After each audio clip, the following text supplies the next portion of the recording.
Good evening, ladies and gentlemen, and welcome to the meeting of the Planning Committee. It is now 6 o'clock, and I would like to start the meeting. My name is Councillor Mike Fletcher, and I will be the chair for the meeting this evening. I'd like to remind everybody present that this meeting is being live streamed and recorded for publication on the Council's website. And on an administrative note, there are no planned fire alarms this evening, so if it starts going, it's real. In the case of an emergency, please evacuate the building using the nearest available exit, which would be these, I guess, and congregate at our assembly point, which is across the road outside of the college. Thank you. Right, item 1 on the agenda. I've received apologies from a couple of people, but Carly, just check with you, have we had any apologies? Have you received any? Yes, Councillor Sisterson, Councillor Shinick and Steve Taylor. Councillor Heath is substituting for Councillor Sisterson. Councillor Maney, you? Yeah, thanks a lot. So, yeah, we'll add Tom Kelly. So we're a bijou little group tonight. Okay, item 2. I'd like to move that the minutes of the Planning Committee meeting held on the 3rd of April 2025 be approved as a correct record. Before we do that, are there any comments on the accuracy of the minutes? No? Okay, thank you. So we can take that the minutes are agreed, yeah? At this point, I'd just like to raise a matter arising. So it's been suggested, as you know, one of the items was the development in and around the Globe Industrial Estate, which we deferred, mindful to refuse. Steve has been along to the site and thinks that it would be worth doing a site visit because one or two of the arrangements actually on site aren't quite what we might have expected them to be. So we are suggesting a site visit. Would councillors be happy for the officers to arrange one? Lovely, thank you. Lucy, is that you that had that one? I'm afraid I had the memory of a fish. I presented the item on the evening. Yeah. So Jonathan, would you mind arranging a site visit for us or getting somebody to? Thank you. Right, so item 3 on the agenda, items of urgent business. So unless you count the thing that I've just talked about, I've not agreed any items of urgent business. Item 4, declarations of interest. Do any of our members have any declarations of interest to make? Steve. Thanks, Chair. 250038 TBC. This is the Tilbury Riverside Station improvements. I've been part of the Towns Fund project, so I know quite a lot about it, and but I haven't predetermined. Sorry, Steve, I'm having trouble hearing. Is that better? Yeah, sorry, I'm speaking to the chair and the microphone's on the other side. So yeah, that's 250038 TBC, Tilbury Riverside Station, improvements paid for by the Tilbury Towns Fund. It's something we've been going on now for 5 years, and finally about to get the work started. So I haven't predetermined, but I have been involved in it quite significantly. Thank you. Thanks, Steve. I'd also like to declare an interest. So with the first 2 items we have coming up tonight are both to do with Woodside Academy. I've been speaking to the leadership at the Academy about their plans and been giving some hopefully useful advice. So again, like Steve, I am not predetermined. I want to listen to all the arguments concerned. and have regard to any material considerations and then make a decision based on that. But I think it's only fair to say that I have been involved in the discussions previously. Okay, nobody else? Thank you. Right, so item 5 on the agenda, declarations of receipts. Has anybody received any correspondence, any meetings or discussions related to any of the items tonight? No? Steve? Great, thank you very much. So we now move on to item 6 on the agenda, and I can stop speaking. We have planning appeals, and I'd like Jonathan, if you would, to present. Thank you. Thank you, Chair. Really a report for noting, but it's another good news story. All the appeal decisions that came in last month were dismissed. We've had a number that were dismissed on design grounds, which is positive that the inspectorate supporting our considerations on design grounds. And there was an interesting one at the Coward Industrial Estate, which related to hours of use, and that was also dismissed in terms of neighbour impact. So again, a good month for appeal decisions. Thanks, Jonathan. Yeah, I notice, as I think I mentioned last time, that the numbers of appeals are going up, but it seems that the actual successful appeals aren't. So hopefully a good sign. Thank you. Okay, that brings us to item 7 on the agenda, which is 23/01/000/CV, Woodside Academy. And may I ask Nadia to present the report? Thank you, Chair. Good evening, members. Thank you, Carly. There are 2 applications for Woodside Academy before you tonight. I'll present each of them. I'm just waiting for the presentation to load so I can take control. Right.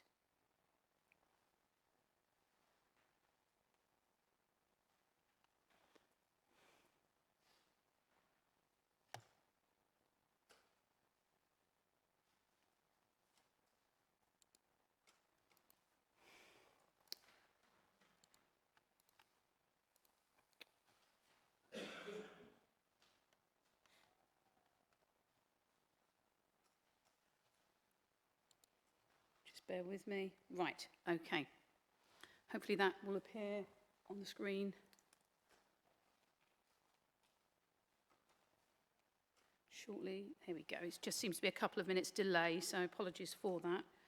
Okay, so the first item tonight is a Section 73 application at Woodside Academy for a condition variation to the school travel plan condition from a 2013 consent. So for members' benefit, the site is within the Greenbelt. It's a primary school site at the end of Grangewood Avenue in Grays. Here's a site plan showing the general layout of the school and its position at the end of Grangewood Avenue. An aerial image of the same school site and some images of the site. It's beneficial showing some images at this stage because the application for the condition variation has been submitted following repeated planning enforcement complaints about the school's ability to work within the previously agreed parameters of the condition for the school travel plan in a 2013 planning consent that's detailed within the planning application. The school have submitted an updated car park management plan and school travel plan following close working and liaison with Thurrock Council School Travel Plan Coordinator and the Highways team to provide a functioning and more practical and achievable school travel plan and car park management. So this is the entrance to the school on Grangewood Avenue and some images of the existing car parking for staff there within the site and some very recent images taken from Grangewood Avenue showing the parking controls within the immediate locality and some aerial images of the car park within the site that are for staff and visitors.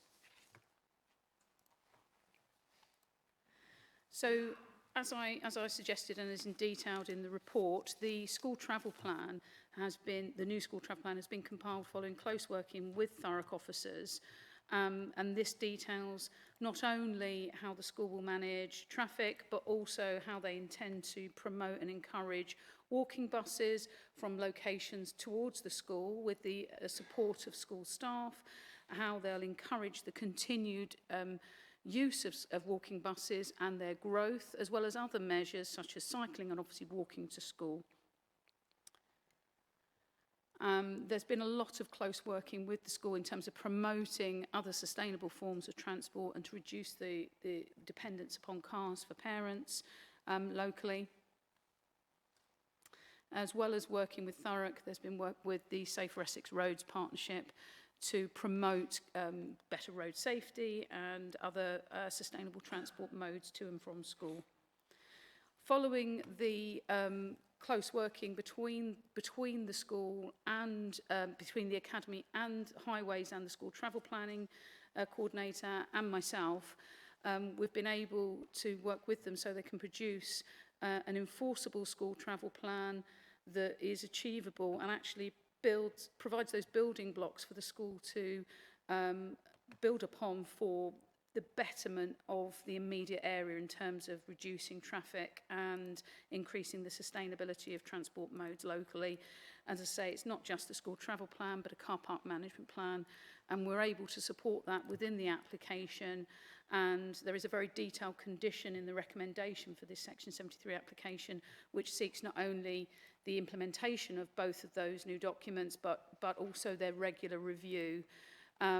This proposed new condition wouldn't result in any adverse impacts to neighbour or visual amenities and would be acceptable with regard to highway impacts and comply fully with all relevant policies and is recommended to members for approval. I'm happy to take any questions if anyone has any. Thanks, Nadia. If we can park any questions for the moment, we do have one statement of support from Fiona Gardner. So, Fiona, if you'd like to come up.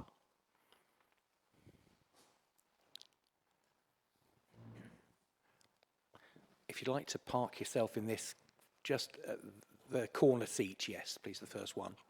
Oh, in fact, the second one. We've got a lot to choose from, whichever one works.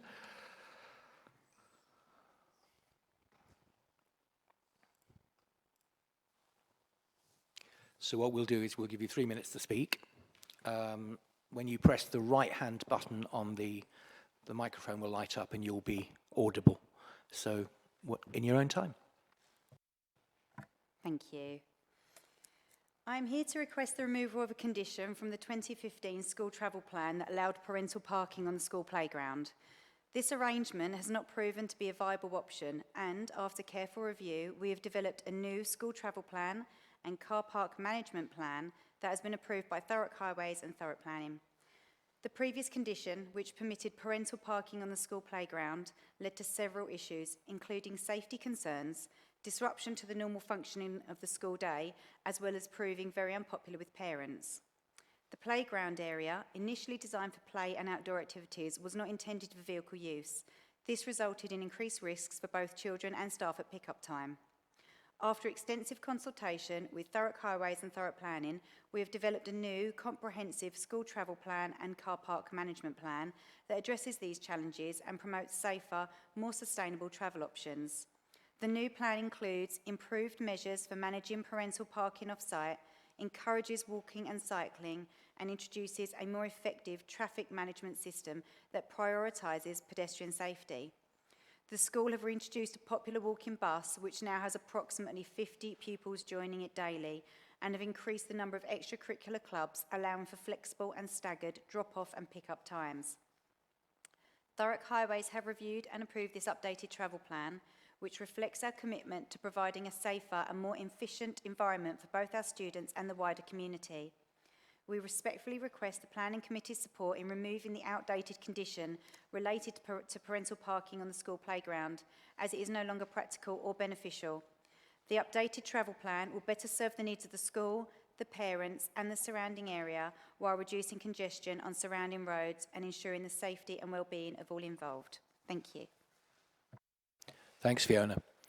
Right, so at this point, I'd ask you to address any questions to Nadia. Before you do that, though, have you got any questions on points of fact for Fiona before we release her?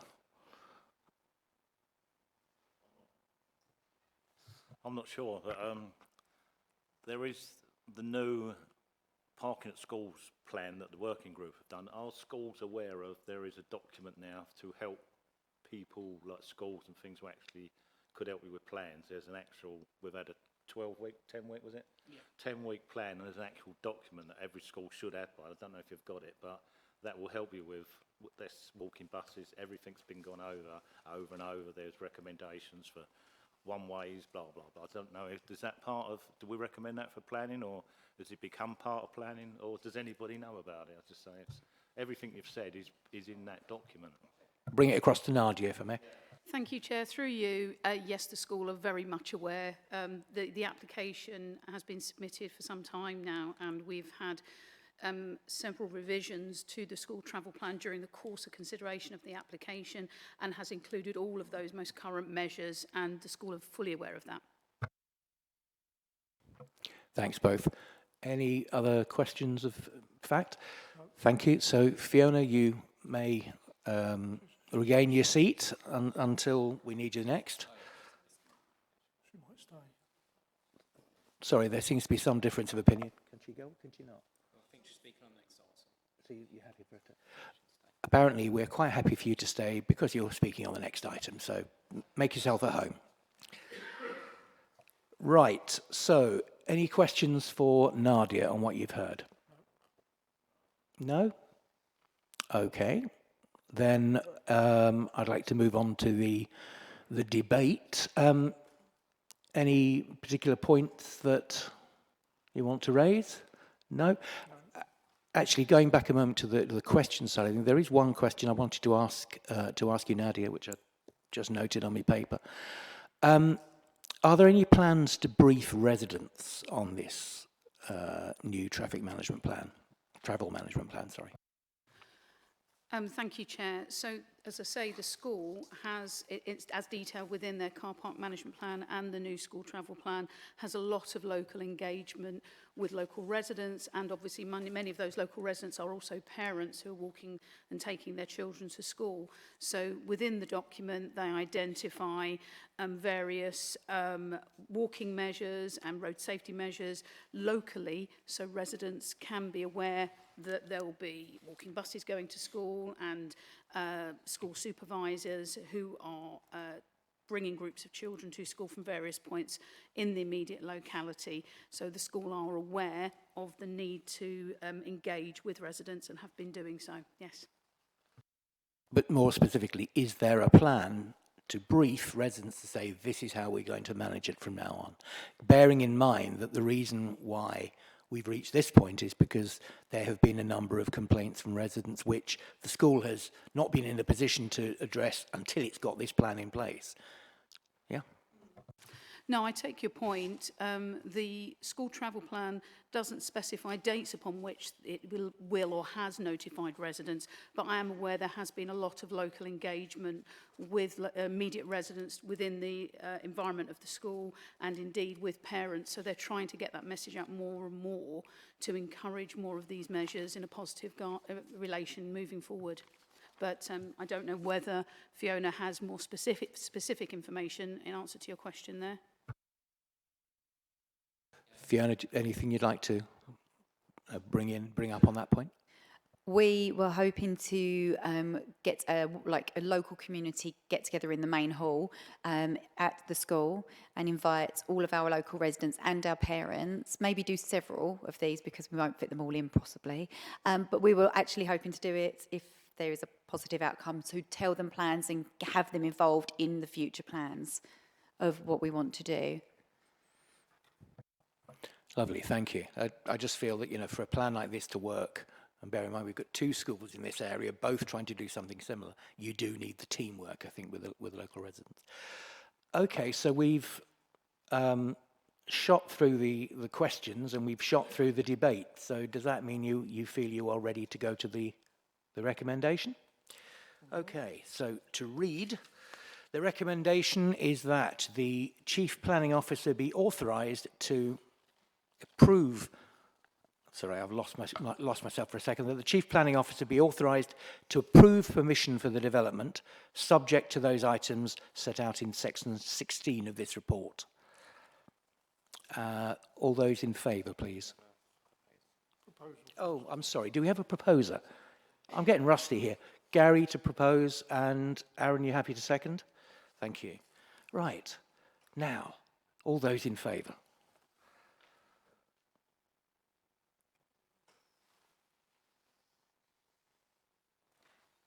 I think that's unanimous. Nobody I've missed against that's hiding under a table or anything, no. Right, I believe that that recommendation has been passed unanimously. Is that correct, Carly? Yeah. Yeah. Thank you very much. We will now move on to agenda item 8. And Nadia, may I ask you to present this report as well, please?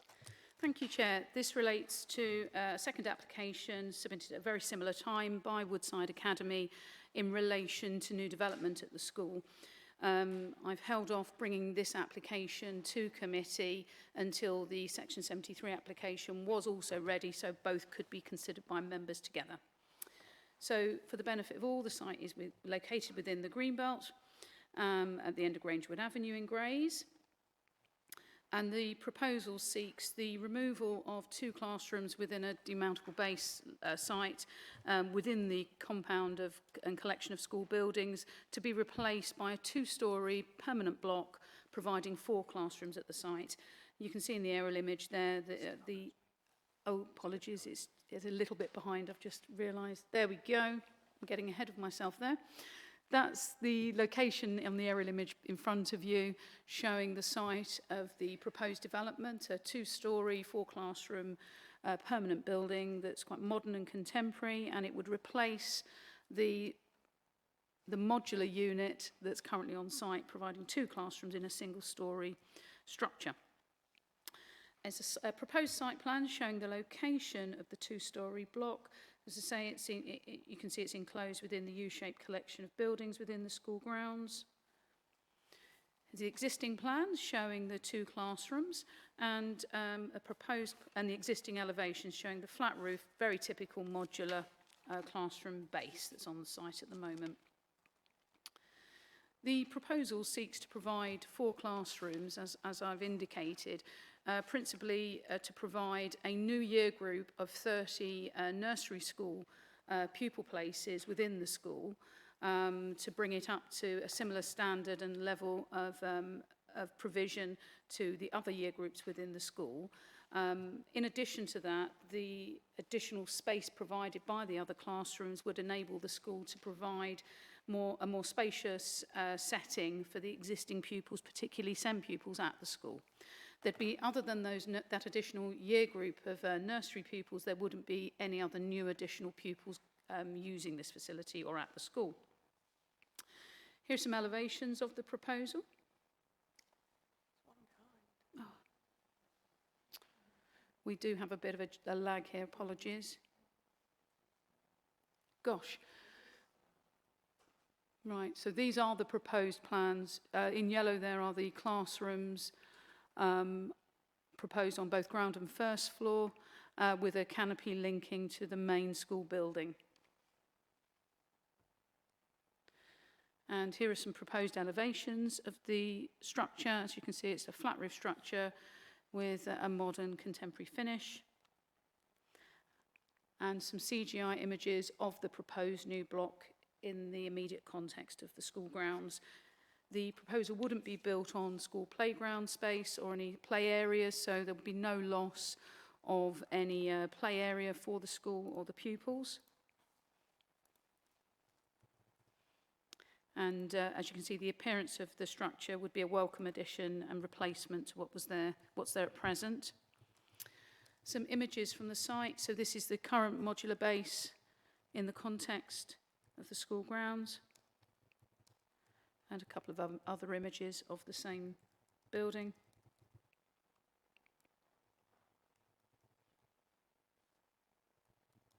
And the existing school buildings in the distance across the playground at the rear of the site. The proposed new classroom block would be considered acceptable with regards its appearance and design. It wouldn't conflict with Greenbelt policies, given the proposal would be proportionate for the site, and it wouldn't be harmful to the openness of the wider site. The development wouldn't have any harmful impacts regarding neighbour amenity or visual amenity, and as I've previously detailed within the Section 73 application, this same application would also entail the same 2025 school travel plan and car park management plan, which is detailed within the conditions within this application, and as a result there wouldn't be any highway impacts or harm caused by the scheme, and it's recommended to members for approval. I'm happy to take any conditions. Any questions? Sorry. Sorry, I was Thanks, thrown Nadia. by the delay. It's all right. I think it's catching. Okay, so before we get to questions, what I'd like to do is ask Fiona Gardner to make a statement of support for this development. Again, you have 3 minutes, and you just press the right button to the right-hand button to. Thank you. I'm here to express my strong support for the proposed removal of the 2 dilapidated demountable classrooms at Woodside Academy and their replacement with a new 2-storey building that will contain 4 classrooms, giving space for a dedicated special educational needs nurture room and an additional nursery class. This development is not only essential for addressing current space shortages, but will also provide significant improvements to the educational experience and support for our community's children. The current demountable classrooms have been in place for many years and unfortunately have reached a point of severe deterioration. The condition of these structures has become untenable, with issues such as poor insulation, inadequate heating, leaking roofs, and general wear and tear. As a result, they no longer provide a safe or comfortable environment for learning. The need to address these problems has become urgent to ensure the safety and well-being of both students and staff. The proposed new 2-storey building will provide 4 modern, purpose-built classrooms, offering a long-term solution to our space constraints. In addition to the classroom spaces, the design of the new building would include a dedicated SEN nurture room. This will provide a safe, calm environment where the children with additional learning needs can receive the specialised support and care they require. The nurture room is crucial for ensuring that all children, regardless of their individual needs, can access an inclusive and supportive education. Moreover, the inclusion of an additional nursery class is of particular importance. Woodside Academy is a 3-form entry school, but currently only have 1 nursery class. There is a significant shortage of nursery spaces in the local area, and this new facility will directly address the growing demand for early years education. By expanding our nursery provision, we will be able to support more families in the community and provide young children with the vital early learning experiences they need to thrive. With 98% of nursery pupils already having siblings in the school, we do not anticipate an increase to congestion or parking on the surrounding roads. The proposed building is designed with the future in mind, providing not only additional space, but also a modern, energy-efficient and accessible environment for all learners. The use of a 2-storey design will allow for the efficient use of space on the school site, preserving outdoor areas for recreation and play, whilst minimising disruption to the school's existing infrastructure. I urge the Planning Committee to approve this proposal, which will have a lasting positive impact on the students, staff and wider community. The replacement of the dilapidated demountables classrooms with a new, well-designed building will provide essential educational space and ensure that our school can continue to meet the growing needs of the local area. Thank you. Thanks, Fiona. So before we get on to any questions for Nadia, do you have any questions of fact for Fiona? Okay. So any questions for Nadia? Councillor Byrne. I'm just wondering, does these have to come to us? I mean, I've seen here 2 no-brainers that we're going to put our hands up for instantly. So do they have to come to us? I just can't see why they've actually got to us. Would you like to take that, Nadia? Yes, Chair, through you, happy to. So if this was a Thurrock Council school, application. It would have to come to committee regardless. As an academy application, it would not need to. It could be dealt with under delegated authority, but in this case, both were called in, and they were called in principally because of the parking concerns and the breaches of the school travel plan, which is why both have been brought to committee tonight. But I understand the councillor's point. And I think, Councillor, just to add to what Nadia is saying, as a ward councillor, I can safely say if this were seen to be waved through, there would certainly be some comeback. The fact is that this is quite a difficult area for traffic management, and we have to see it in that context. At the same time, we have to see it in the context of this is a school trying to improve its educational delivery. So, yeah, Nick, you have a point, but it's better that I think that we look at it and are seen to look at it in the round. Oops. Any other questions for anybody?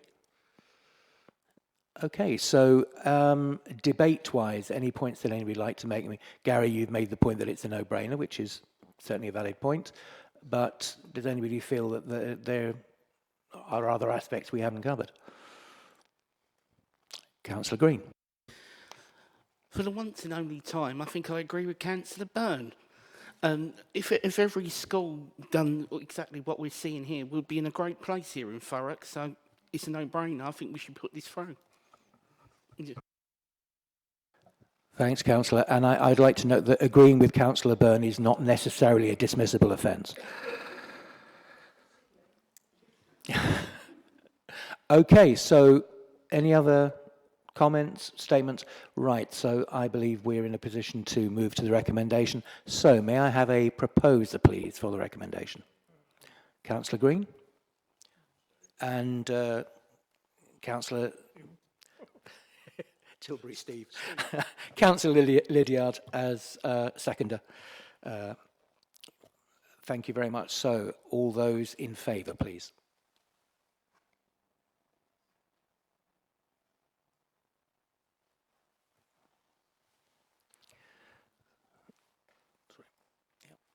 Thank you.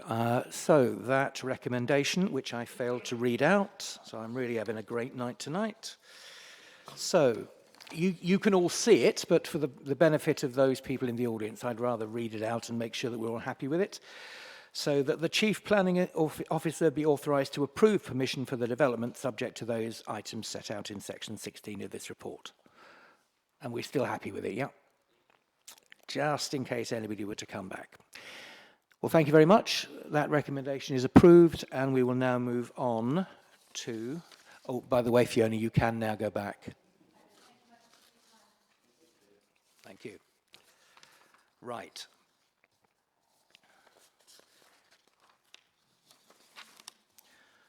So next we can move on to an item that is not about Woodside Academy.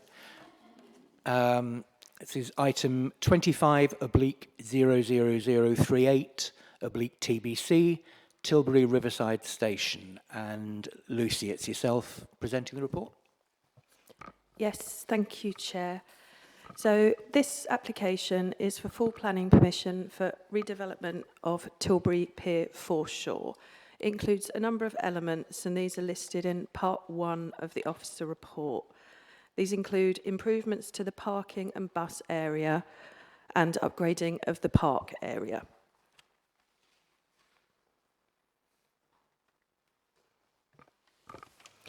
So this is the site location plan. Tilbury Pier Foreshore is located east of the Grade 2 star listed Tilbury Riverside Station, which is within the Port of Tilbury. The application site is 0.52 hectares in size, and the application site is within flood zone 3. The west of the site is within a primary industrial and commercial land designation within the course strategy.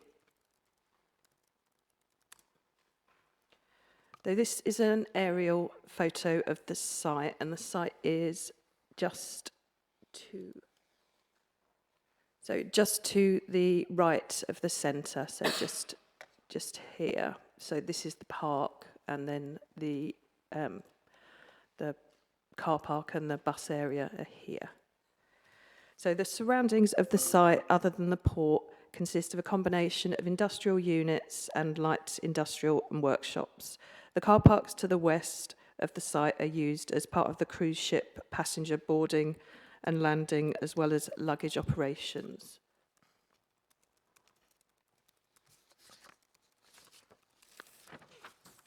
So this shows the proposed layout with the improved parking and bus area to the left of the plan and the improved park area to the right.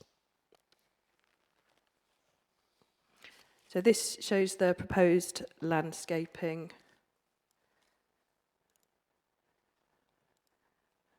And this slide shows the proposed sections. So this is a photo of the site viewed facing southwest with the Tilbury Riverside Station in the background here. And there's a cruise ship was there at the time of my site visit. And this is the landscaped park area viewed from within the site facing west. And this is within the parking area facing west with the listed building in the background. Okay, to summarise, the proposal is for refurbishment of Tilbury Foreshore Park and bus parking area. This is acceptable in principle as it would enhance an existing open space and would improve public access to the area. The design is effective and there are acceptable impacts to the setting of the adjacent listed building, to flood risk and to amenity with appropriate conditions. So to conclude, the recommendation is to approve the application for reasons as set out in paragraph 15 of the report. And the reason this application has come to planning committee is because it's a Thurrock regen application. Thank you. Thank you, Lucy. So we don't have a speaker statement on this one, so I think we can move straight to any questions that you have for Lucy. Councillor Green, and then Councillor Byrne. Thank you, Chair. As this has come through the Tilbury Towns Board, I take it it's had full consultation with key stakeholders from Tilbury? Yes, as part of the submission, the applicant provided details of extensive public consultation which has taken place, because this is only one scheme in a number of schemes. So the whole package has been thoroughly publicly consulted on. Yeah, okay. Councillor Byrne. Does this benefit the cruise passengers in any way, or is it purely for residents? Yeah, it is part of the aim of this specific proposal in the wider Tilbury town improvement proposals is to improve the area, because with the increase in cruise traffic, there's a lot of visitors getting the bus from here to Tilbury town, so it is improving for both residents and for visitors. Yep. Thank you. Any other questions? Councillor Arnold. Thank you. But just for the point of the meeting, you know, the parking improvements that will be going on in here, and I noticed you've got EV points going to be installed as well. Are they going to be taken away from the parking spaces? Because I mean, I have parked there regularly in that area, and the loss of 2 spaces or 1 or 2 spaces would, kind of bearing in mind the number of spaces, would make quite a big impact, I think. I wouldn't say putting 2 EV spaces is a loss of parking. The parking is still there. It's available for people who have EV vehicles. We've had a lot of correspondence for people with EV vehicles saying it's very difficult to actually park in parts of Thurrock because there is no EV parking available. And you will note with all new developments or changes to developments, we are encouraging EV parking. That's part of the overall transport strategy to encourage people to move away from carbon-led vehicles. I think so. I think I probably didn't really make myself properly clear. So if the charge points are going in, does that take away from 2 spaces that could ordinarily be parked in? So you can't park in them spaces as a parked spaces. That's what I mean. Well, yeah, technically, yes, they're EV parking spaces, but there's still the same number of parking spaces. It's just that they're available for an EV charging vehicle, which if there wasn't an EV charging spot there, then they would potentially have to go somewhere else to park and charge their vehicle. So it's something we're doing across the borough. So if you notice Corringham car park, for instance, at the back of Iceland, that's now got some EV parking spaces in it. The new car park that was put in East Tilbury, part of that had EV parking spaces in. Yeah, I accept it's the loss of 2 parking spaces, if you like, for a petrol-driven car, but it's still the same number of parking spaces per se. Yeah, thanks. I think just need to keep a watching eye on that really, because I know around the borough there are many EV points being put in, and I really don't ever see them being used, to be frank. But I do understand why they're there. And I work in industry, and I do use electric vehicles. So. Thanks, Paul. Fair point. I guess the assumption can be made if we'd only be losing parking spaces on that car parking if on any one occasion there were no electric cars parking, if that makes sense. So, but I know what you mean. There are some areas where there's quite a large swathe of electric points going in. We're only talking about a couple, are we not? So it's possibly we'll find ourselves having to go back in future years, having to put more in. Okay, thank you. So any more questions for Lucy? Okay, so let's move on to debate. Any particular views that you would like to express for or against this development? Thank you, Steve. He was getting a bit quiet down here. Just talking about consultation, all the plans were in Tilbury Library for about 5 or 6 months. We've been talking to the architects, we've been down on site. I was there today at the viewing point, and as somebody said, it will greatly improve the experience for all the cruise liner passengers and people that just go down to Tilbury to look over the water, or do a bit of fishing. So it looks pretty good to me. Thank you. Anybody else? We're saying it benefits the cruise terminal, but we're actually paying a commercial business to benefit their business. Do they contribute in it, or are we just giving them a service? And it's just that bit don't add up to me. We're giving away lots of money to people that come from Newcastle, when they come. Fair question, Gary. Let's find out what the setup is on that one. Steve? Yeah, it was government money that came into Tilbury, and they did say it was going to be for business and the town and transport and for the people of Tilbury as well, or for the whole area. But of course, there was a bit of misunderstanding from some of the people. They thought the whole £23 million was going to be for the people of Tilbury, and that wasn't actually quite true. It was all decided actually before I got on the Tilbury Towns Fund Board with the previous MP, of course, and yeah, that was the basis of it. Any more for any more? Okay, so I will read the recommendation and we will go to the vote. So the recommendation is to approve, subject to the conditions set out on pages 74 to, I think, 84. Quite an extensive set of conditions. So, do I have a proposer? Councillor Lydiard. And a seconder, Councillor Arnold. Thank you. Sorry, Councillor Heath, I keep missing you. I'm sorry. Right, all those in favour, please.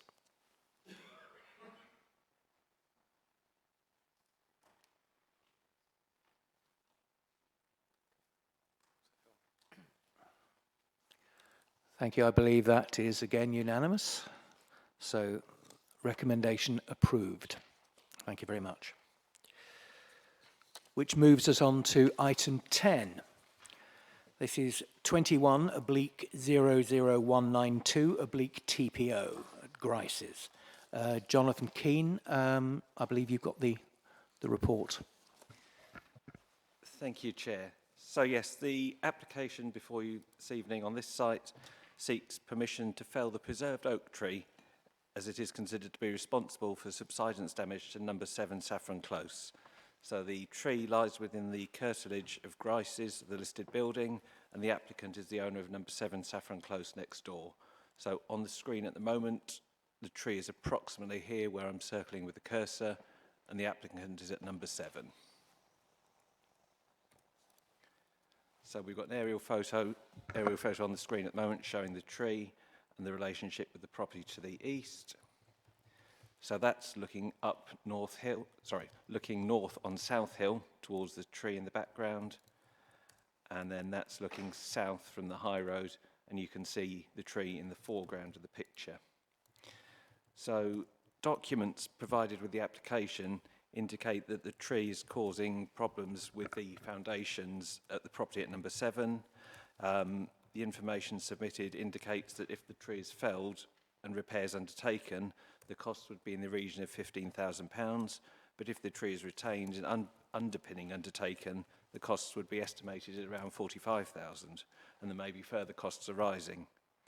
The response, as detailed in the report from the Landscape and Ecology Officer, indicates that while the tree is of a high value, he doesn't disagree with the findings contained in the reports that the roots could be causing damage to the property. If the tree is retained, there would be likely ongoing costs, and these could potentially be implications for other properties nearby. If refused, the liability to pay compensation could encompass the reasonable costs of carrying out underpinning or other requisite works, and there is a potential for claim if the application is refused. There could be a claim made against the council for those costs. So on the basis of the information available at this time, it is therefore recommended that permission is granted to fell the tree. Thank you, Jonathan. Before we get into questions, we have a couple of statements. Firstly, we have a statement of objection that has been received from Peter Woodward. Peter, would you like to come forward and read your statement, please?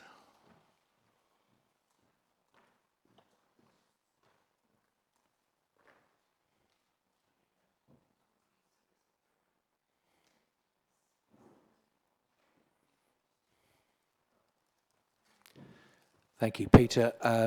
The right-hand button switches your microphone on and you'll have 3 minutes. Over to you. Right. I object to the application. The planning report does strongly note the aesthetic and environmental importance of this home oak, yet lets fear of an improbable and relatively small financial sum override everything else. Do not underestimate the iconic value of these trees to this historic village. Please, committee, do not let yourselves become the despised vandals who cut down the iconic sycamore tree from the Sycamore Gap. If this policy continues, there will be no majestic trees left in Horndon. And is the tree actually the cause of subsidence? Nowhere in the documents for this application does it consider that the reason for this subsidence is simply the inadequate depth of the foundations. The term seasonal desiccation zone is not even mentioned. This is the depth at which the soil wets and dries due to normal seasonal variation. To avoid subsidence, foundations must be substantially deeper than the SDZ, which is around 1 metre. Reported foundation depths are not substantially deeper than the SDZ, and with these buildings being on the side of a hill, subsidence would be expected and underpinning necessary, even in the absence of trees. And has it been proved that the tree is to blame? The tree report states, Live tree root samples are normally a prerequisite for establishing on a balance of probability which vegetation is the most likely cause of any damage noted.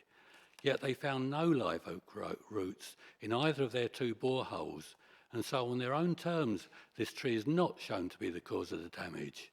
Yet this inconvenient fact is ignored in the rest of the report and the planning report.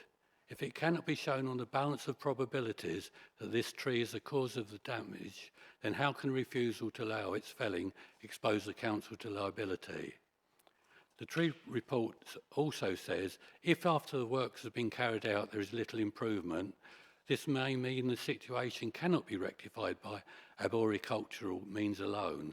So, no guarantee of success, and after needlessly felling a historic and significant tree, it is anticipated that the underpinning may have to be done anyway.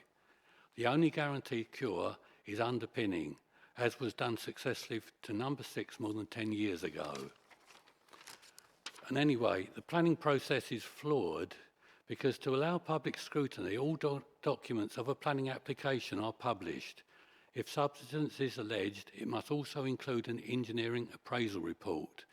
An ERA for this application exists as it is referred to in the Planning Committee report, but to date it is not available online with all the other documents. I personally pointed out this deficiency in my objections back in February 21, but still the report was not made available. This means that members of the public are at a disadvantage in not being able to scrutinise the engineering report. This planning process is therefore flawed, and to prove it under these circumstances will be an abuse of process. Thank you for listening. Thank you, Peter. Before you go, there's a couple of points here which are pretty clear statements. I would like, if I may, to ask Jonathan to respond, because in particular, the suggestion that the planning process is flawed here, I'd like to be clear for the benefit of the committee as to whether or not that is a defendable statement. Jonathan. The submitted documents, so there's a tree report and 2 other reports. The EAR report wasn't shown on the website. It is available, and the tree officer has reviewed that as part of the submission, and he agrees, he doesn't disagree with the contents of that report, that there is an issue caused by the tree to the neighbouring properties. So that has been fully assessed by the professional tree officer who's provided us with advice. However, if Mr. Woodward wished to view that report, how would he go about doing so? The document, at this point it isn't available on the website, but it is a document it is held, so he could view the document if he wanted to. Yeah. How? Can I say that there's nowhere where it says you can apply for other documents. The website says that all documents are available for viewing, and I, as a member of the public, have got no way of knowing that you hold other documents that weren't made available. Thank you, Mr. Woodward. I think we might return to that one. Any other questions of fact for Mr. Woodward? Stay there, you're popular. Right, so Councillor Maney, Councillor Green and Councillor Byrne in that order. Oh. Right, okay. Do any of you actually want to ask a question of fact for this? So, Councillor Green first and then Councillor Byrne. It's mainly Jonathan ran this statement, if that's okay with you, Chair. So is it a question of fact for Mr. Woodward? I would like Jonathan to confirm if the... So it's not a question of fact for Mr. Woodward. Hang on to that thought. We will be asking Jonathan all kinds of questions afterwards. Okay. No worries.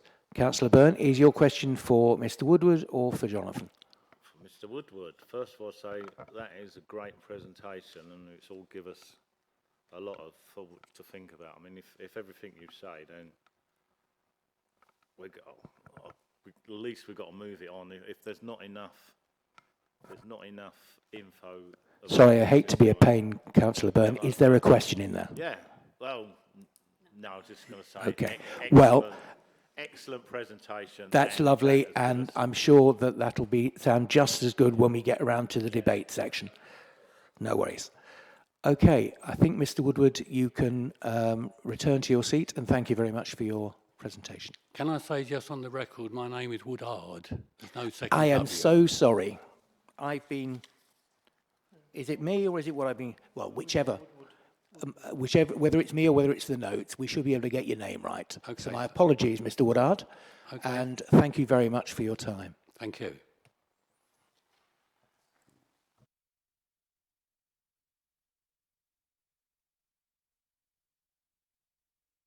We have another statement of objection from Ward Councillor Barry Johnson. Barry, would you like to come up?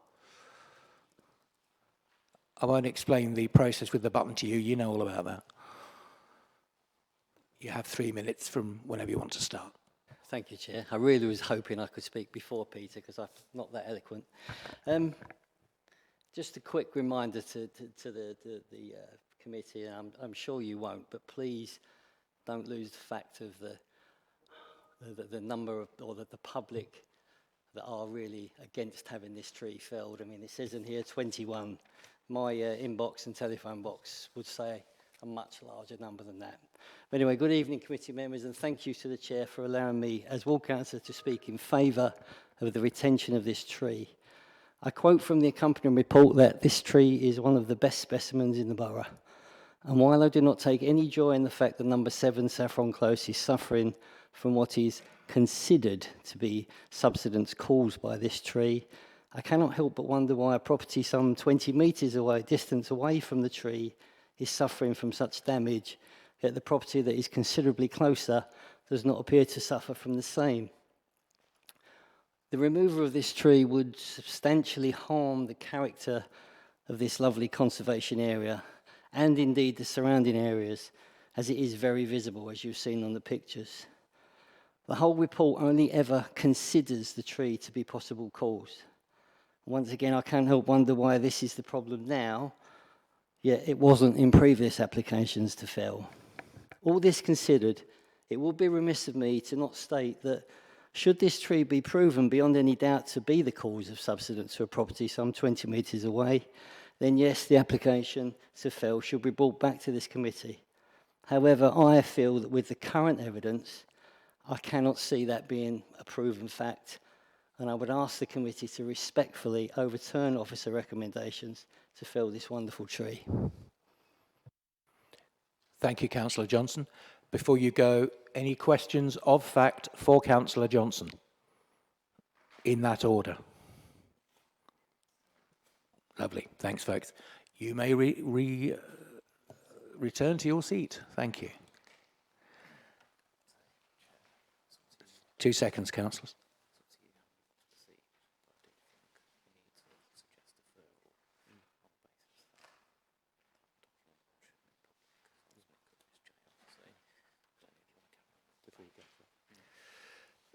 So, councillors, just talking with Ashley there, this point about the EAR not being made available, that is in fact the case. And you may feel, I'm going to suggest to you that you may feel, and see what you think, that it wouldn't be appropriate to come to a decision tonight without that document being made available for both us and for other interested parties to review. If that would be the case, then I would suggest we move for a deferral. Would you agree? Anybody not in agreement? I'm happy with that. Yeah. Right, so I move that we defer this item until A, the EAR has been made available, and B, we have had the chance, amongst others, to review the contents and see if they make a material difference to the decision we would make. Okay. Whoops, Councillor Byrne. I just asked one question. The money come up, 45,000.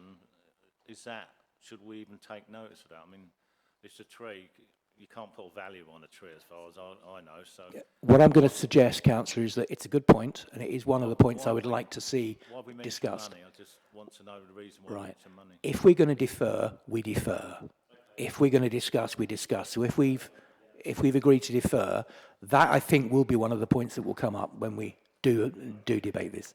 So, if we are all in agreement, which I think we are, then I propose to defer this item, not minded either to approve or refuse, but pending the release of the EAR. Okay. Just checking if there's anything further we need to do on that. All right, so we do need to formally vote on that deferral. So a proposer first off? Well, okay, Councillor Lydia, he needs to get it sometime because I can't see him. And a seconder, Councillor Maney? Okay, all those in favour of deferring?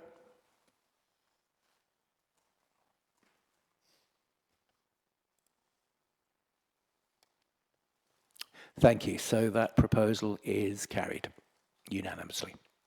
And thank you, gentlemen. It does mean we'll probably need to invite you back. Oh, okay. Right. On to item 11, which is item number 24, oblique, is 01077 oblique 4. And this is for Sandown Nurseries. David Stewart, I believe you are presenting the report, so over to you. Thank you, Chair. Right, this application involves the development of a piece of land that's situated between Southfields and Stanford-le-Hope. It's located to the rear of houses fronting Sandown Road. Those houses were approved in 2014 and have since been built out, leaving this piece of land with an access between two properties, but predominantly lying to the rear of those houses. In terms of aerial photographs, I've got two. The first is an older aerial photograph, but showing the land in question edged red.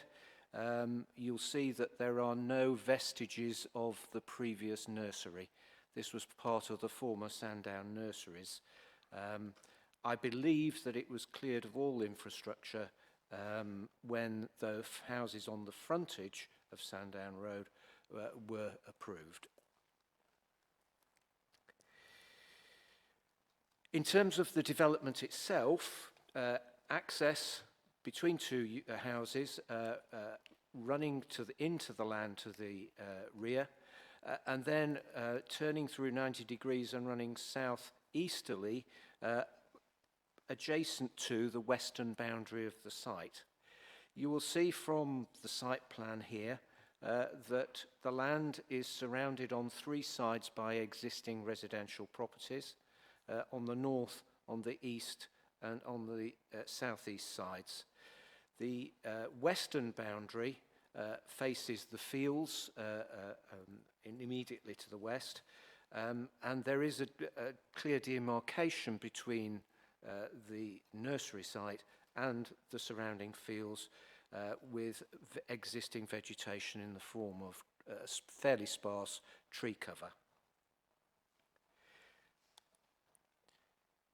Sorry. The proposal is for 6 detached 2-bedroom bungalows, regularly spaced, but facing southwestwards. Their rear gardens run back in an easterly direction towards the Sandown Road houses. There's approximately a spacing of about 24 metres between the proposed houses and the existing rear elevations.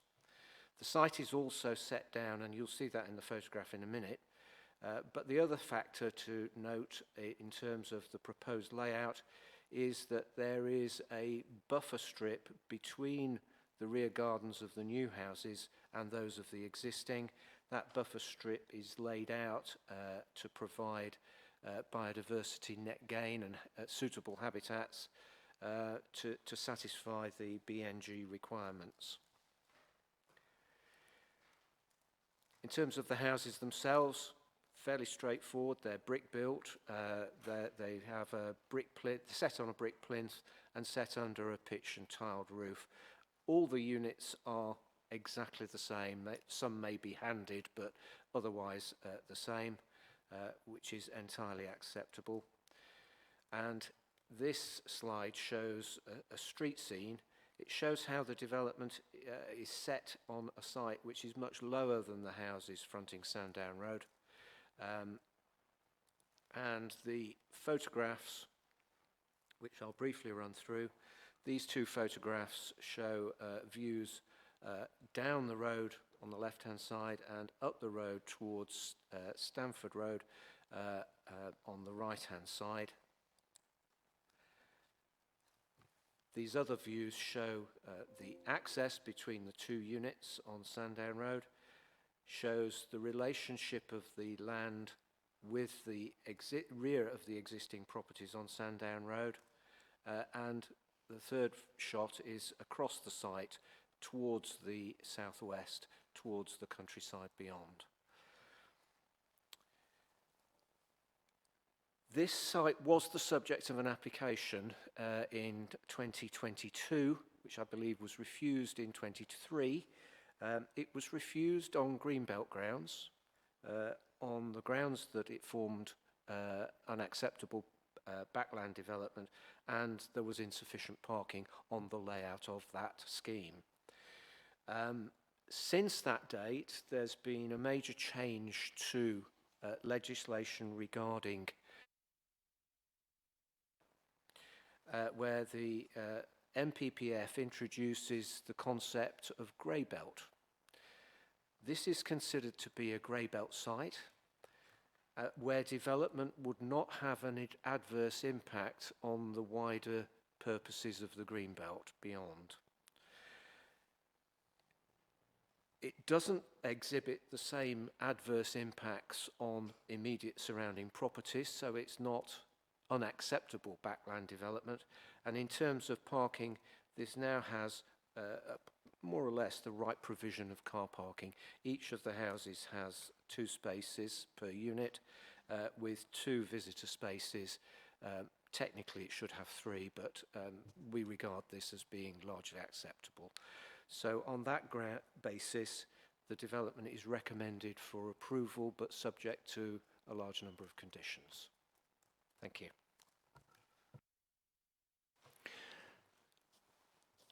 Thank you, David. Now, before we ask questions of David, we have a couple of statements. We have a neutral statement from Ward Councillor Barry Johnson. Barry, would you like to rejoin us?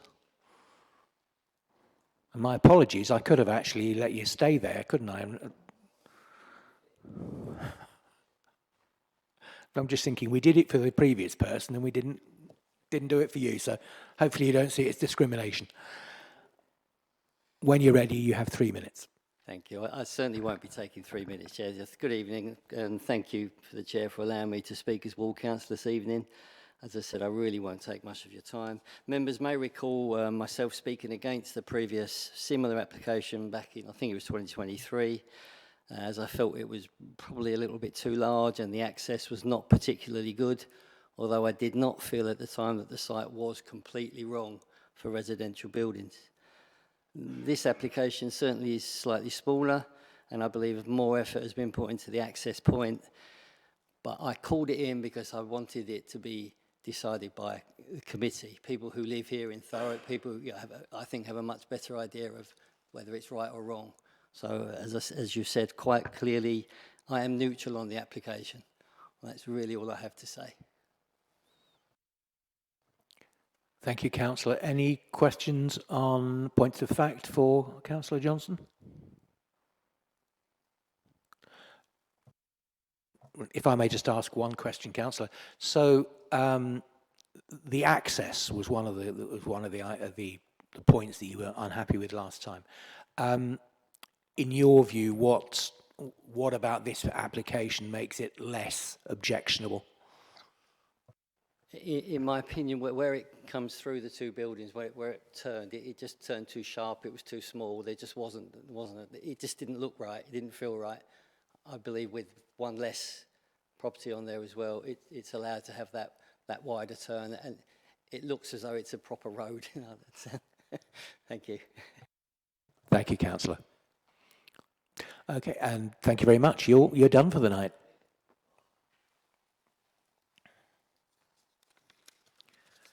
We also have a statement of support received from the applicant, Russell Ford. Russell, if you'd like to come forward.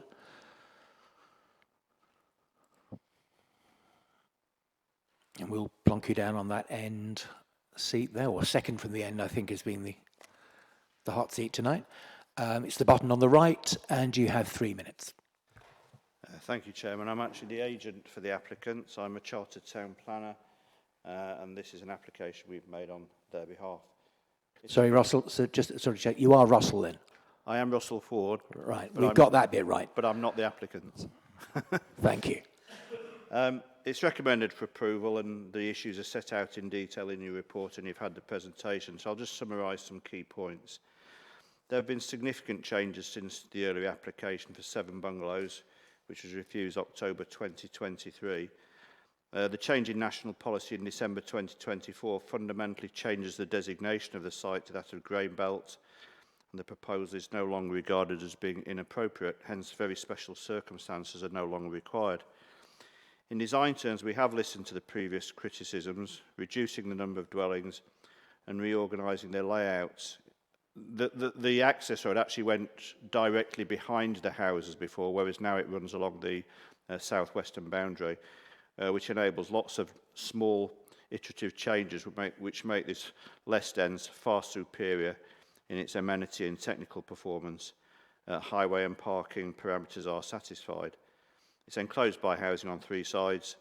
The proposed single-storey development is set at a lower level to the adjacent 2-storey development. You've seen that on the scenic elevation, and it will unobtrusively fit in and be barely noticeable against the existing situation. The reduced density and increased opportunity for landscaping has produced a composition appropriate for the village edge.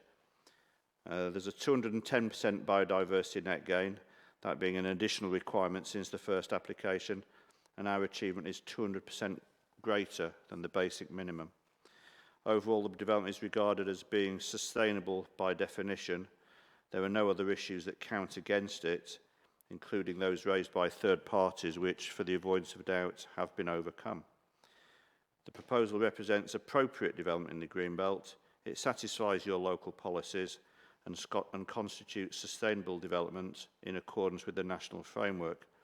Hence, planning permission should be granted without delay. I'm grateful for your attention and look forward to your comments. Thank you. Thank you, Russell. Any questions for Russell? If I may, Russell, so the 210% biodiversity, I was trying to think, is that 2.1 badgers? What exactly is being given back?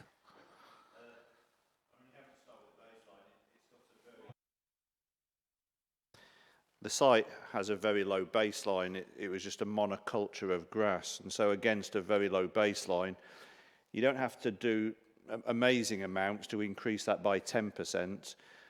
We've introduced a pond. Pond has great value, probably more than anything in a biodiverse scheme. And with hedgerow elements and tree planting, the metric adds up to 210%. Thank you. Okay, thanks very much, Russell. So, questions for, I'd forgotten. Questions for David. Councillor Arnold. Could I please just see the site plan again, please?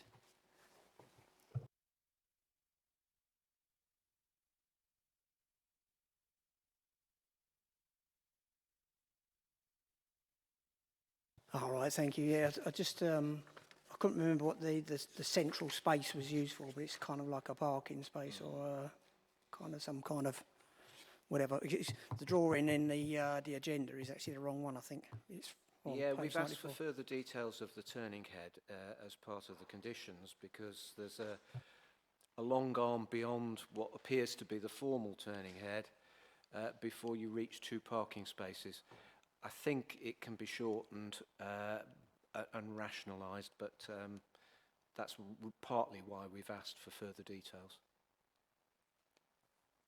Okay, thank you. Yeah, it's just pointing out that on page 94, I think you got the wrong drawing there. Yeah.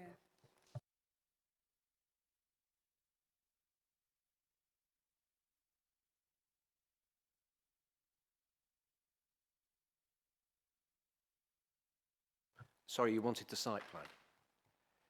Yeah, no, I was just saying on page 97 of the agenda, I think it's the wrong drawing, so just a silly point.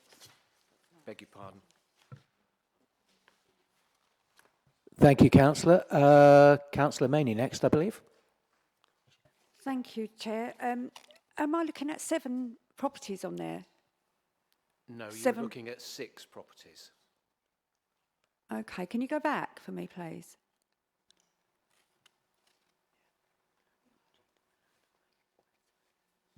There's 7 on there. No, there are 6. Is there? Yes. I think you've got 3, then a gap, then another 3. The 2022 scheme had 7 dwellings. This scheme has 6. No, the new scheme. Yeah. The central space, the central section of the site, where the pond is not a dwelling. It's just a turning head. So there's one already there. There's one property already there then, because they've all got names, haven't they? No. Right. Okay. Right. Yep. Okay. Good night. Yep. I don't know if it's causing confusion that you've got our picture here has the new development backing onto 7 properties. And what we've effectively got there is 6 properties and a gap which I think has the pond in it. It looks blue. Yes. Yeah. And possibly ducks, I'm told. Lovely. Okay, so, you know, it's a valid question because if it's not clear, it needs to be clear. So thank you.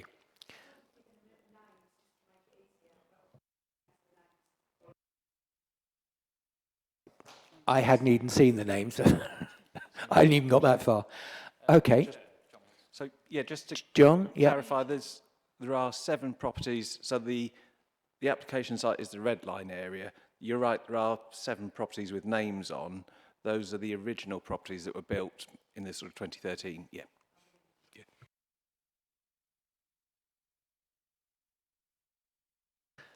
Okay, thank you, Councillor. Clearly a good question, had a lot of response. Councillor Green, then Councillor Byrne.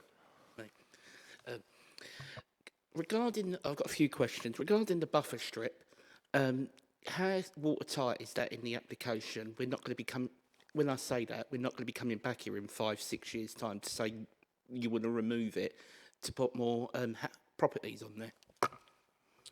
The answer to that is no, because the biodiversity condition requires management of that area for at least 30 years. So it has to be there to fulfill its biodiversity net gain targets. If it then sought to develop that buffer strip, it wouldn't meet its biodiversity targets and the whole development would be effectively unauthorised. But so no, there is no question that it would be the subject of development interest in the future. Can we have a look at the front of the map where, not that one, the one where it shows it from the Sandown Road, where the properties are and the new properties? This is probably the clearest aerial photograph you've got. I think it was on page 54.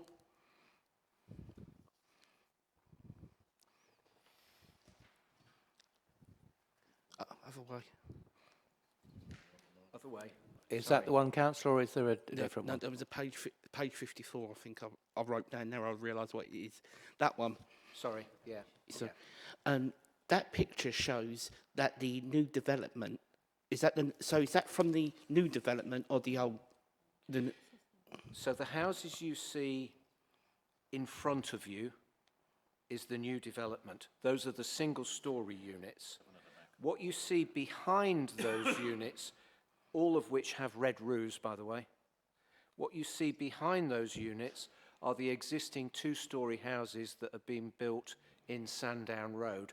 and it's their rear elevations that you're looking at. Okay, so these pictures show that the properties on Sandown Road can look over into these new properties with the current design. So if you look at, it looks like they've got a loft conversion. That looks like they can look over into the new properties. In terms of the first floor windows, which you can just see the outline of the topmost bits of them through the existing planting and the boundary fence, are bedroom windows. Those windows above are Velux roof lights that are set at quite high level in those houses. So you wouldn't look directly down. It might be possible to just about view on tiptoe, but we don't regard that as being a key problem. Okay, thank you. Thanks, David, and thanks. I have to admit, I resisted the temptation at some point during that to say small, far away. Anybody else who remembers Father Ted? Anyway, I believe we're on to Councillor Byrne next, and then Councillor Heath. Here we go. Yeah, Chair, I've sat with you since, 2019, and all of these we have rejected, haven't we? Because they're Greenbelt. Now, all those ones rejected, they're going to come through again, aren't they? And we're going to have to say yes. We cannot not. Sorry, is that a question or a statement? Yeah, both really, but I'm just... Well, because if it's a question, I think we can probably put it to the officers. The question is, they're all going to come back, and we're going to have to say yes. So this is like starting... Sorry, Councillor, the question would be, are they all going to come back? And let's see if they've got an answer to that one. Are we setting the standard now they're all going to come back? Because I would. That's a very good question. Could this be a precedent? David, is there any way in which how would this stand?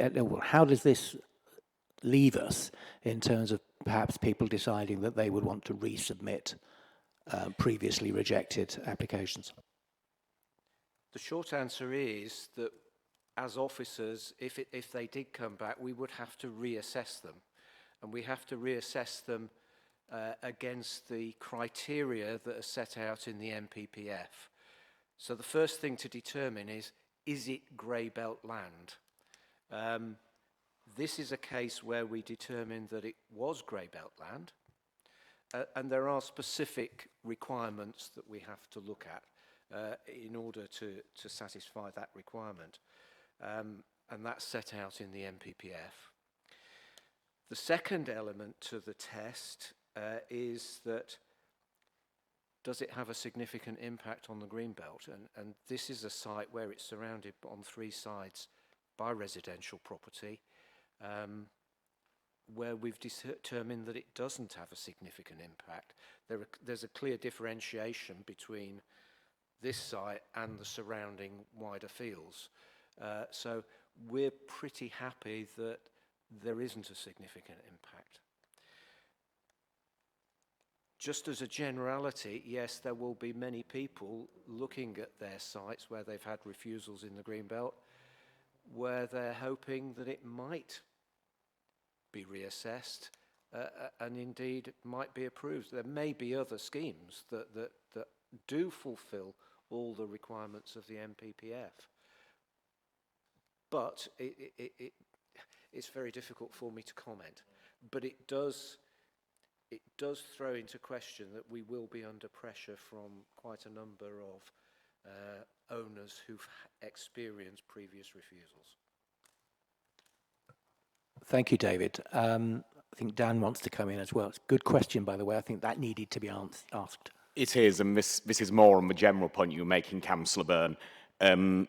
The changes brought in the MPPF are really quite substantial. It is a complete change of where Greenbelt was compared to where Greenbelt is now.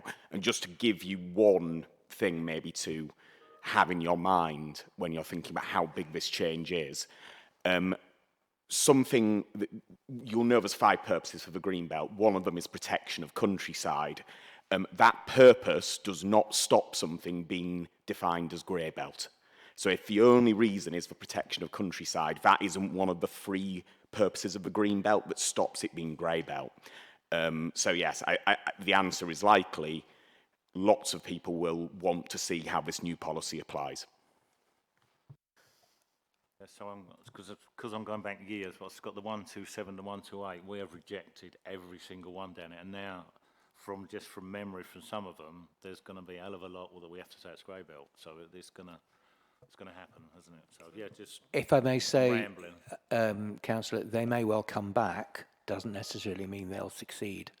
And just to sort of not differ from Dan's point, I think it is a pretty major change, but I think it's worth bearing in mind that this particular application, what's driven the change of mind has been A, grey belt, B, they've sorted out the parking, and C, the potential impact on the surrounding neighbourhood has been diminished. So it had to meet three tests, not just one.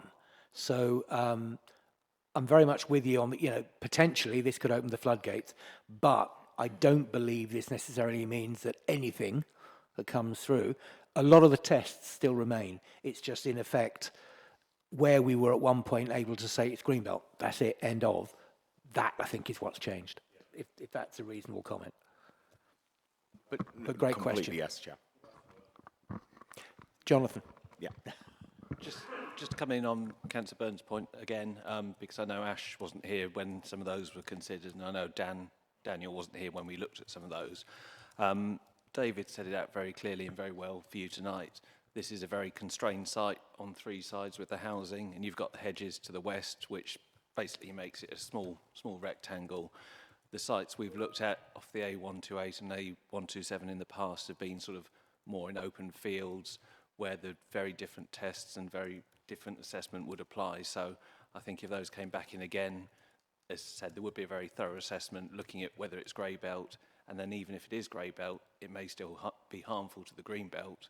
So there would be a number of checks that would go through with those if they would come back in again. But I'm happy just on the basis of what you said that they are very different from what we see tonight.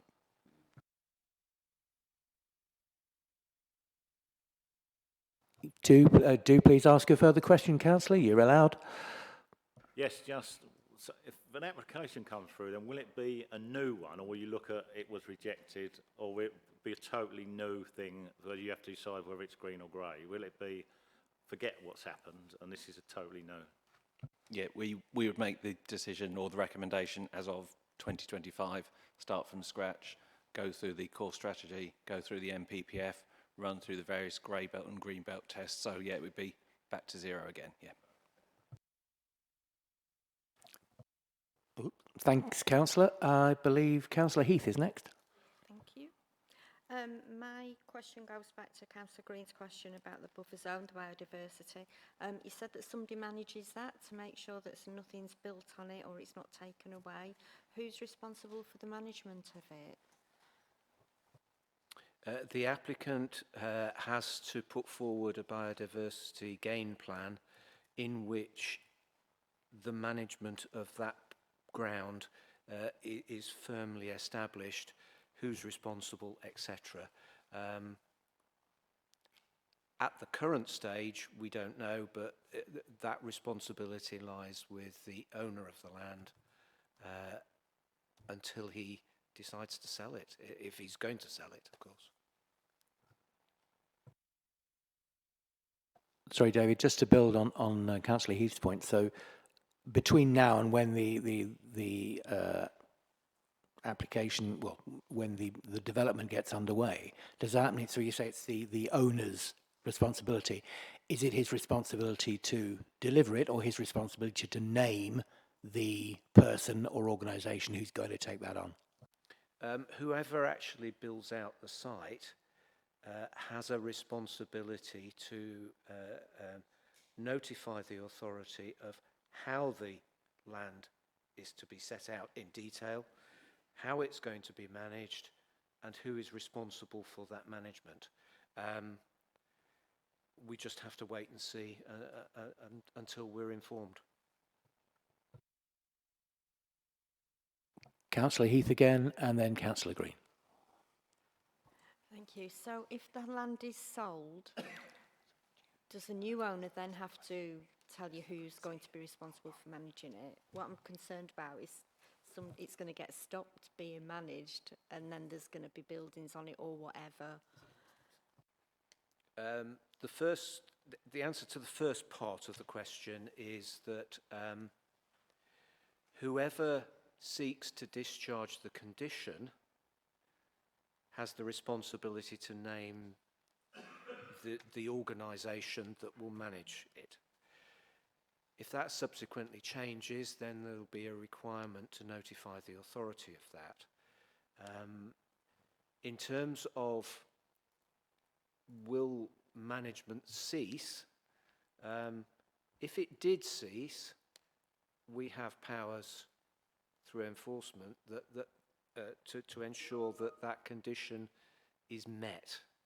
So, yeah, there will be continuing involvement from the local authority. Thank you, David.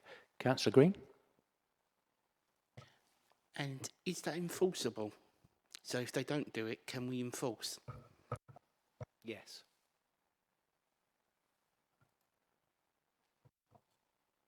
Thank you. Any other questions? Sure. Before we move on, Ash would just like to come in. Thank you, Chair. So just conscious that we're moving to debate, the questions raised on Greenbelt have been broadly generic, so hopefully that's kind of given members some assurance it's case-by-case basis.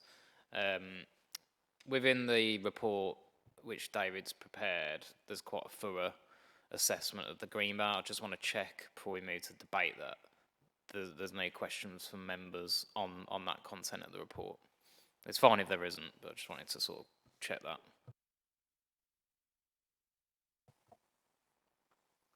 Now would be a good point. If anybody's at all unsure, then you've got the right people in place if you want to ask a question. Okay. So shall we, in that case, move on to the debate? So I'd like to hear what you think. Who'd like to start? Councillor Green. I'm still not comfortable with this development, mainly around the single story on one side and two-story on the other side. You can clearly see on the pictures that we've seen down further into the properties. I'm not comfortable with that, and also with the buffer strip, that will actually be managed well enough. And I do feel that will go out of control, and I don't feel we won't have the grips of it. So as it currently stands, Chair, I'm leaning towards voting against this application. Thank you, Councillor. Councillor Heath.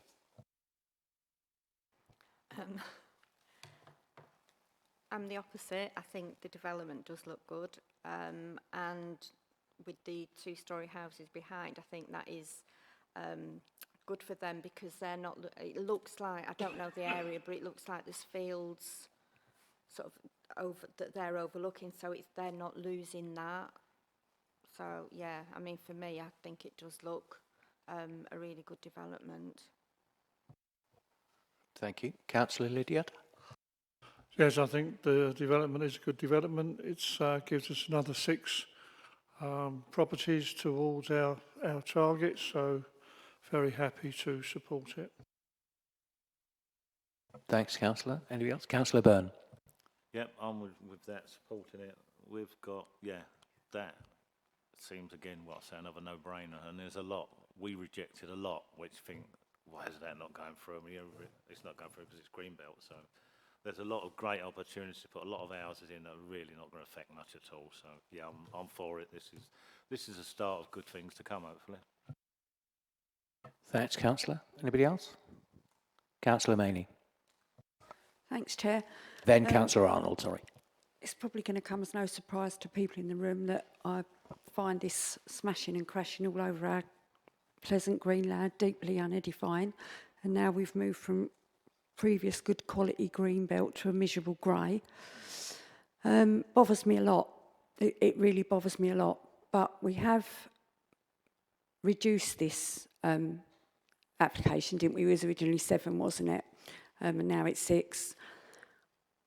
And I can't see any reasonable reason to refuse, but it sticks in my throat, but I'll probably vote for it. Thanks, Councillor. Councillor Arnold? Thank you, Chair. I'm going to vote for it. It's obviously an improvement on the previous application. My real concern really is the grey belt issue. I think it's opening up a real big can of worms for the borough.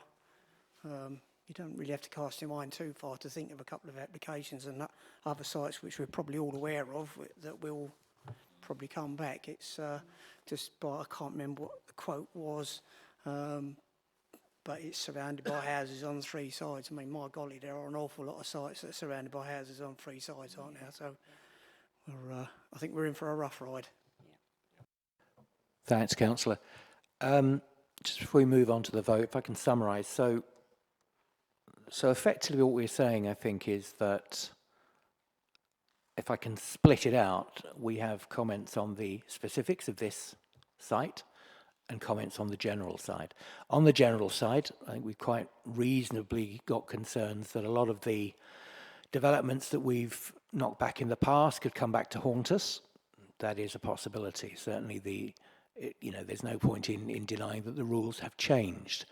How much they've changed, I think we'll find more as more of these applications do come back. Because I'm not sure that we have necessarily got rid of the idea of green belt. We seem to have brought in a kind of a light green stroke grey variant. And what we've yet to see is how much practical difference that makes to an application. As Jonathan pointed out, an application stuck in the middle of a field wouldn't be grey belt. So I think the line has moved. I think we've yet to see where it moves to. But that, and I cannot stress this enough, that's a general point. That is one we need to be mindful of, but that is one that will run and run. As far as this specific development is concerned, we've been asked to consider a couple of key points. One, that the rules have changed slightly, which make this less green than it was before. 2, that the access issue has been addressed. And sorry, coming back to 1, not simply it's grey belt because it's, green belt is now grey belt. It's specifically this site has been given that kind of grey appellation because of its specific position, the fact that you've got houses on 3 sides, you've got, and I think the point was also made earlier, you've got trees on the 4th side. So for a piece of green belt, it's very enclosed. So there are specifics about this that a lot of the green belt developments that we see would differ from that. So there were 3 reasons for refusing the last application. All 3 have been considered, and as I say, we have an improved access, we have a reduced density, and we've gone from the point of where there's a potential impact on the surrounding properties to where, as Councillor Greaves pointed out, it could almost be seen the other way around. So I think we need to take this decision on the specific plot, and difficult though it is, park the idea that, is this opening a floodgate? The fact is we can only ever look at one application on its own merits, given the law as it is now. So with that in mind, I would like to ask who would like to propose. Oh, shall I read the recommendation first? So shall I actually do my job right for a change? So the recommendation is that the Chief Planning Officer be authorised to grant permission for the development, subject to those conditions set out in section 16 of the report. And as I think David mentioned, there are quite a few conditions. So do I have a proposer? Councillor Heath, I don't think yeah, and Councillor Lydiard, seconder. So may I ask all those in favour, please?